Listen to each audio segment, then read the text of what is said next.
Every season, there's that one player who feels too good for his surroundings, still wearing the same shirt, but already living in the next chapter. These are the players who have outgrown their clubs. At 21, Adam Wharton has become the heartbeat of Crystal Palace, a midfielder who dictates the game from deep like a conductor. Palace used to rely on chaos, quick counters, and individual moments. Now, they play to Wharton's rhythm. He's press-resistant, calm under pressure, and reads the game far beyond his years. That's why his value already sits around £50 million, and rising. Big clubs see him as the type of player you can build a midfield around for a decade. Palace are still trying to find their direction, but Wharton, he's already outgrowing the Eagles. When your talent moves faster than your club, it's only a matter of time before someone bigger calls. And speaking of midfield talent, Brighton's Carlos Baleba is another player whose rise feels inevitable. At just 20, he's one of the Premier League's most promising defensive midfielders. Aggressive in duels, athletic, fearless, but also confident with the ball. He's raw, but the potential is enormous. Last summer, Manchester United reportedly considered paying up to £100 million to bring him in. The talks cooled off, but interest hasn't gone away. His manager even admitted the rumours affected him. Understandable when a club like United is on the line. Brighton are famous for polishing rough gems, but Baleba might not stick around long enough for the full shine. He's already performing at a level where mid-table football feels too small. The only question is whether United make another move next summer, because players like Baleba don't stay hidden for long. If Baleba's story is about what's coming, Morgan Gibbs-White's is about what's stuck in limbo. For 3 straight seasons, he's delivered 15 goal contributions or more, carrying Nottingham Forest creatively in almost every match. He's sharp between the lines, good under pressure, and one of the few Premier League number 10s who can drive transitions alone.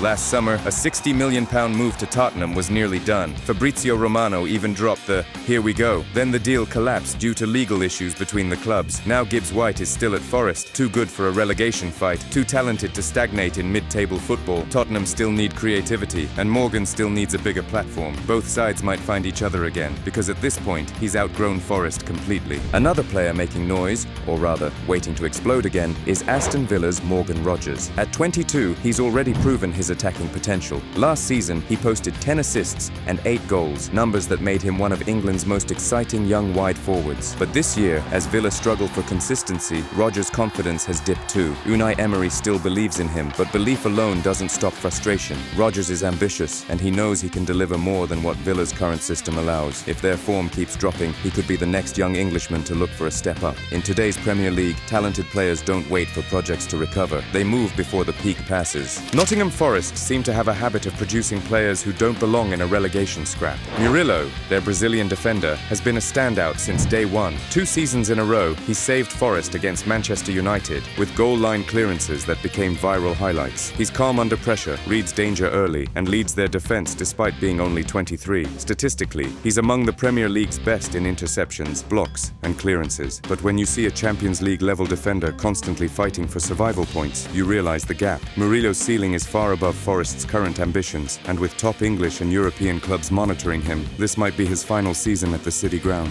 From one overachiever to another, Bournemouth's Antoine Semenyo, the Ghanaian winger, has turned into the engine of Andoni Iraola's entire system. He never stops moving, pressing defenders, tracking back to help in defense, bursting forward on the counter, and even launching long throw-ins that act like set pieces. Every minute he's on the pitch, the energy shifts. Last season, Semenyo recorded 16 goal contributions in the Premier League. This season, he's already closing in on double digits again, proving that last year was no fluke. He's faster, stronger, and more decisive in the final third. What makes him special isn't just the work rate, it's the balance. He can play on either wing, drive through the middle, and even press from the front when needed. He's disciplined, powerful, and tactically reliable. A dream for any modern manager. He could have left last summer, but he chose to stay, trusting Iraola's vision for one more year, and it's paid off. Bournemouth are more dynamic, and Semenyo is the face of it. But with Iraola himself likely to attract attention from bigger clubs, Semenyo's story might follow the same path. Liverpool fans are already talking about him as a potential successor to Mohamed Salah, and it's easy to see why. There aren't many right-wingers in Europe who combine pace, pressing, and productivity like he does. Bournemouth have grown with Semenyo, but his growth is starting to outpace theirs. Across Europe, a similar story is unfolding in Spain. Nico Williams was meant to be Barcelona's next big winger. The transfer looked set after Euro 2024, but talks broke down when Deco refused to include the release clause his agents demanded. Since then, Nico has stayed at Athletic Bilbao, though his focus seems elsewhere. He's still fast, still dangerous, but plays with the body language of someone waiting for the next step. He's given everything to Athletic, helped them return returned to the Champions League and proven he can perform at the top level, but the Basque club's ceiling is lower than his ambitions. At 22, with a market value around 70 million euros and Premier League clubs already circling, it's hard to see him staying much longer. Athletic built him, but now he's clearly outgrown Bilbao. Meanwhile in Italy, another Nico is shining. Nico Paz has become the heartbeat of Como, a club that was playing in Serie C just a few years ago. At only 19, he already looks like a player who's been there for a decade. Calm on the ball, sharp in decision-making, and fearless under pressure, Paz controls matches with a maturity that's rare for his age. 8 goal contributions already, goals, assists,